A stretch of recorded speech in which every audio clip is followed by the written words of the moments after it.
Elhamdülillah ve salatu ve selamu ala Resulillah ve eşhedü en la ilahe illallah vahdehu la şerike leh ve eşhedü enne Muhammeden abduhu ve resuluhu amma ba'd. Peygamber sallallahu aleyhi ve sellem de İmam Müslim'in rivayet ve hadiste lahuzwa sa insanı rike zerre kadar tekebbür ve sadni cennet tesfideş. Sahabe de haber qazo ya Resulallah çeka beyaz bruz Allah peker ve koşin kapar güzel ve gerçek hana kanzo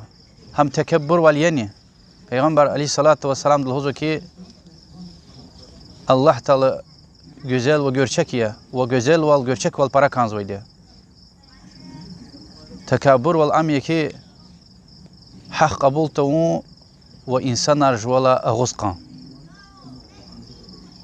Allah de çun tekebbür vel çehi günah de kayar gaza oraya Allah de khuri Allah ve mümin de yani mesela tekebbür vel kum mümkün ya la jaltuş ebedi